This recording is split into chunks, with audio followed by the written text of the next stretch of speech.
Alright mga kapatid, mula ulit tayo kay Melv's Castle. Mga kapatid, no, ito basahin natin yung title. China Ambassador. Sige, bombahin nyo kami, wala kami pake. China, deadma sa ultimatum ng AFP, mga tol. Di natin alam kung ano ang kabuuan nitong videong panonoorin natin. Kaya ang gagawin natin, mga tol, sama-sama natin tong panoorin, bigyan natin ng reaction video. Pero syempre, tulad ng lagi naman natin ginagawa, nakalagay po ang link ng video panonoorin natin sa ibaba para if ever gusto mo siyang panoorin nang walang nagre-reaction tulad nito, pwedeng-pwede yan. At wag mo rin kalimutan mag-subscribe kay Melv's Castle, mga kapatid, no? Para sa patuloy na video na may kinalaman sa West Philippine Sea. At kung bago ka pa lamang dito at trip mo yung mga ganitong klaseng reaction video, commentary, opinion, criticism at kung ano-ano pa, syempre wag mo rin kalimutan mag-subscribe. Click mo na rin ang notification bell para ma-notify ka whenever na may mga bago tayong reaction video tulad nito. Huwag na natin patagalin pa mga tol, panoorin na natin to. Dapat bombahin na yan nang walang warning pa. Pinagbantaan kasi ng National Security Council ang Chinese Embassy sa Maynila. Pag yan bumalik ulit at hindi tuluyang lumaya sa aming EEZ, magkagulo na kung magkakagulo. Patay, may ultimatum ka na, Wang Zhilian. Pero dapat palayasin na rin tong ambassador eh. Wala namang ginagawa. Hinahayaan lang himasok sa teritoryo ng may teritoryo yung kapwa niyang mga Chinese. Bukod sa walang ginagawa mga tol, imbis na siya ay maging daan para sa kapayapaan mga tol, alam mo yun, meron na agad siyang hatol. Meron na agad siyang kinakampihan. Sa bagay, kakampihan niya naman talaga yon, bansa niya yan mga tol. Pero ambassador kasi siya Imbis siya yung nagiging tulay para sa maayos na pag-uusap mga tol, sinisisi niya ang Pilipinas. Diba? Nakanang yan. Apektado na kasi ang Filipino fisherman sa presensya ng monster ship.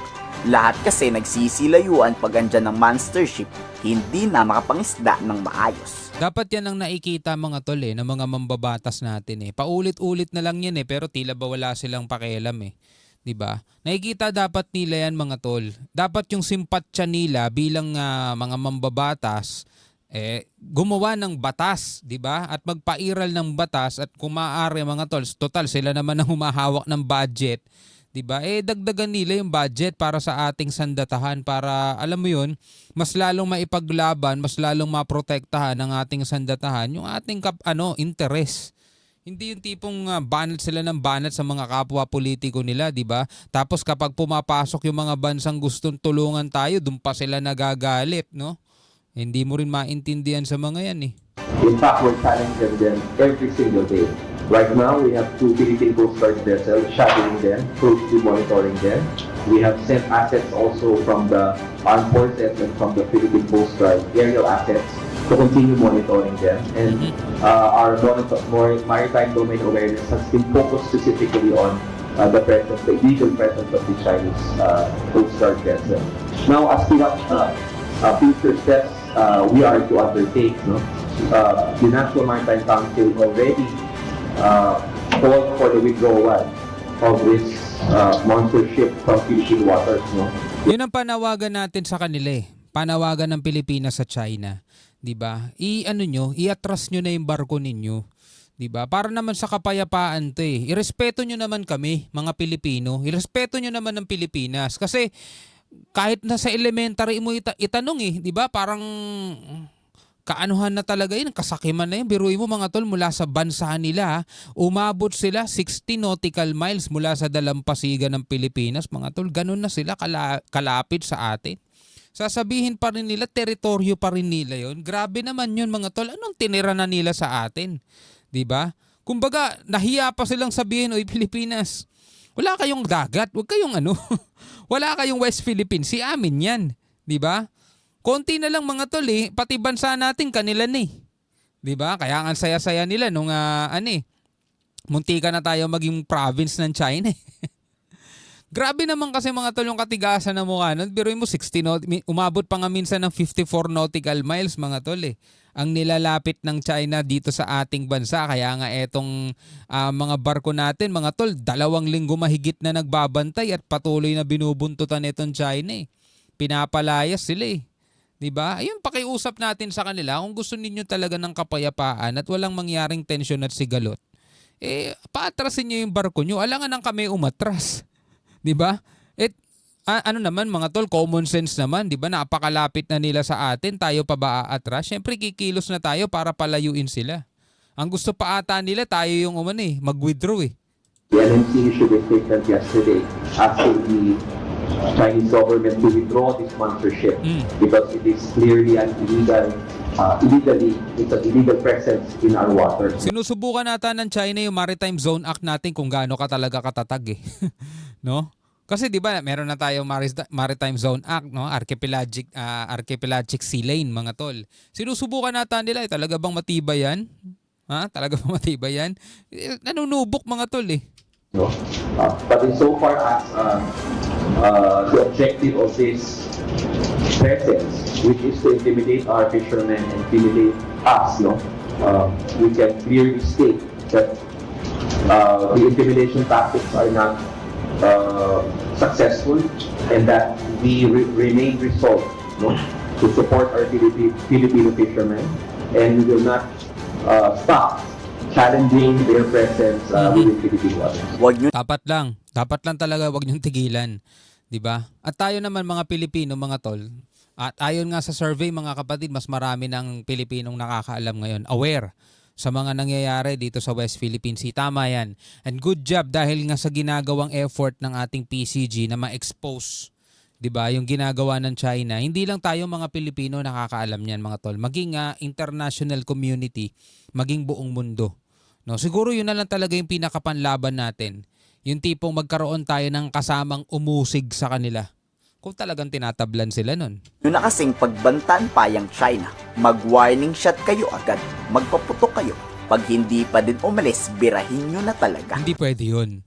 Hindi pwede yun, mga tol. No? Yung sinasabi rito ni Melvs Castle, hindi pwede yun. No, ano tayo nun? Medyo tayo nun, hindi tayo nag-iisip ng maayos nun kapag ginawa natin yan. Parang ganito, mga tol. Ilagay natin sa simpleng senaryo. 'Di ba? Ikaw, 'di ba? Isa kang simpleng mamamayan lang.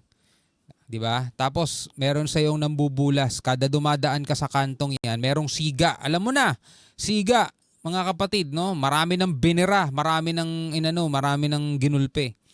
'Di ba? Lagi kang inaaway, lagi kang pinagtitripan.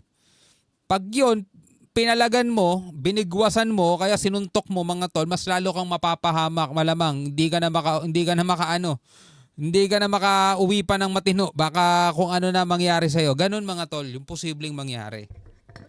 Pag nagpakawala tayo ng warning shot o kaya ay talagang pinatamaan natin sila, imagine nyo, mga tol, yung damage na pwedeng mangyari sa barko nila. Pero ang katumbas nun, mga tol, yung damage na pwedeng mangyari sa atin. Kasi tayo nanguna, mga tol eh. 'Di ba? Tayo nanguna eh. Tayo ang talaga, mga tol, mapapasama. Tayo nagsimula ng gera. At tanong, kaya ba nating panindigan? 'Di ba? Kaya bang panindigan ng Pilipinas 'yon, 'di ba? Kaya hindi talaga, mga tol, ganun kadali eh. No, hindi ganun. Biruin mo yung gera natin sa Marawi, mga tol, kung naaalala ninyo naalala natin, gera natin sa Marawi, mga tol. Inabot din ng 5 buwan 'yun. 'Di ba? Isang lang 'yon, isang bayan lang 'yan ang kalaban doon, mga tol, mga terorista, 'di ba? China ang nagpadala ng tulong sa atin, mga kapatid. No, ayon nga sa mga report, hindi galing sa akin 'to, galing din sa mga report. China nagpadala sa atin ng mga armas. Biruin mo, mga tol, ang kalaban natin diyan, mga terorista dun sa Marawi. Tapos ngayon, mga kapatid, ang kalaban natin ang may pinakamalaking naval forces sa buong mundo. Pag tayo nagpalubog ng isang barko nila, mga tol, baka lahat ng barko natin di mo na masilayan pa. Total naman nandyan ng US Navy sa paligid sampulan nyo na agad ng mga Hindi tayo pwedeng umasa dyan. No? Hindi tayo pwedeng umasa rito sa Amerika. Kailangan natin ng matibay na pinanghahawakan, 'di ba? Kasi sugal 'yan eh. 'Di ba? Hindi pwedeng sabihin natin na sige, taya mo na lahat. Andiyan naman yung tropa mo, pauutangin ka niyan. Hindi pwede 'yun. 'Di ba? Paano kung di ka niya pautangin? 'Di ba? Chinese. Kung magkakagulo, edi magkagulo talaga. Handa naman 'di ba ang AFP sa any eventualities o gyera? May mga Pilipino rin naman na handang tumulong kung lumalaman ang tensyon. Unified in securing what is rightfully and legally ours. Medyo hindi lang ako sang-ayon doon. We do not and will not dignify Sabi nga dun sa kanta ni Flo G, kung naalala ninyo yung ano nyo, kanta niya. May matapang kasi walang iniisip. Diba? Sabing ganun. Walang iniisip. At pero mga kapatid, tatanda natin na hindi karuwagan yung pagiging kalmado. 'Di ba? Parang pagiging kalmado, parang sa mga pulis 'yan eh, 'di ba? Kapag ikaw ay sinusuntok-suntok, binibira o kaya ay binabalasubas ng mga inaawat mo, tas nagma-maximum tolerance ka, hindi naman ibig sabihin duwag ka dun. Iniiwasan mo lang yung mas malalang pwedeng sapitin o pwedeng maging gulo. Hindi tayo mga tol, alam mo 'yon, hindi tayo kasing lakas ng iniisip natin. 'Di ba? Madali kasing sabihin na gera na akong gera, mga tol. Madaling isipin 'yan, mga tol. Madaling sabihin 'yan. Ang daling pumasok sa gulo, sa totoo lang ha. Tulad nga nung naririnig natin, mga tol, tirahin na 'yan, bakbakan na 'yan. Dali doon. Kayang-kaya natin gawin 'yun, mga tol, pero kaya ba natin i-sustain? 'Di ba? Yung bilyon pondo na gagamitin dyan para pondohan yung gera. Kasi syempre, pagbili ng mga missile, bawat missile, mga tol, nagkakaroon ng daan-daang libong halaga yan. Isang missile. Alam naman natin, China, gumagawa ng sarili nila. Tayo, bumibili lang. Hindi naman tayo gumagawa ng sarili natin. Bumibili lang tayo eh. Hindi tayo unlimited supply, mauubusan tayo niyan. Amerika, bebentahan lang din tayo sa umpisa. Kumbaga, alam yon, mahirap talaga kung iisipin mo, di ba? Ang hirap sa sitwasyon. Lalo na kung makikita mo naman sa sitwasyon natin, mga tol, i-search nyo na lang sa Google kung ano diferensya ng puwersa natin sa puwersa ng China. O, di para wag na kayo mahirapan mag-Google, tayo na lang mag-search. Di ba? So ito, comparison of China and Philippines military strengths 2025. No, tingnan natin, mga tol. Manpower. Manpower, mga tol. Puro X tayo ah. Air power, land power, naval power, national resources, financials, logistics, geography. Oo, geography. Ito, total population. Ito, manpower, mga tol. Alisin natin mga sundalo, pitikan na lang ng ilong. Meron silang 1,415,043,270. Samantalang tayo, meron tayo 118,277. Populasyon to ah. Populasyon, mga tol. Dito muna tayo sa active. So sa active pa lang natin, sa active pa lang nila, ubos na yung active at saka reserve natin. Di ba? Kasi kapag samahin mo man tong reserve 1.2 at saka 150,000, mga tol, kukulangin pa rin kung i-compare natin dito sa active personnel nila. So etong reserve personnel nila, hindi na kailangan yan. Ito para military forces nila 625,000, tayo 35,000 lang. Defense budget, eto, lagi natin pinag-uusapan, mga tol, yung pera. Ayan meron silang 266 billion, no? 850 million, mga kapatid. Tayo, dollars yan 266 billion, mga tol. Tayo, 4,380 million ang ating defense budget lang. So napakalayo rin ang defense budget natin. External debt, eto, total aircraft. Yan, air power. Meron silang 3,309. Sa atin, 202 lang. Mga tol, dito pa lang, ubos na tayo eh. Ubos na tayo agad dito. Total aircraft yan Fighter aircraft, etong fighter jet. Meron silang 1,212, sa atin, 0. Dedicated attack, 371 sa kanila, 25 sa atin. Transports, meron silang 289, meron sila sa ating 26 lang. Trainers, 402, meron sila, sa atin 23. Special mission, aerial tankers, yan, 0 tayo, meron silang 10. Helicopters, meron silang almost 1,000, tayo meron 122. Attack helicopters, meron tayong 2. Alam ko nadagdagan na to eh. Hindi lang updated to, pero nadagdagan na to. Pero hindi pa rin naabot sa 281 nila. Tank strength naman nila, 6,800, sa atin 10 lang. Armored vehicles, 144,000, sa atin 11 lang. Self-propelled artillery, may 3,400 sila, sa atin 12 lang. Towed artillery, sobrang dami rin ng lamang. Dito tayo sa naval power. Fleet, meron silang 754, sa atin 113 lang. Aircraft carriers, meron silang 3, sa atin wala tayong aircraft carriers. Hello carriers, 4, sa atin 0. Submarines, meron silang 61, tayo wala. Destroyers, mga kapatid, meron silang 50, tayo wala. Frigates, 47, tayo dalawa lang. Corvette, 72, tayo isa lang. Patrol vessels, 150, sa atin 58. Dito pa lang mga tol, tapusin na natin. Alam na natin mga tol. Kapag kasi sinimulan natin, magpalubog tayo ng isang barko nila mga tol, ubos tayo. Ganon talaga, ano to mga tol, real talk lang. Kung puwersa lang talaga pagbabasehan natin, talagang alam mo yun, mauubos talaga tayo. Hindi natin kakayanin. These scare tactics by backing down.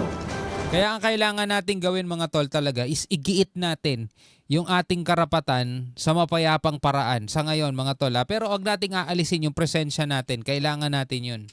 We do not waver nor cower in the face of intimidation.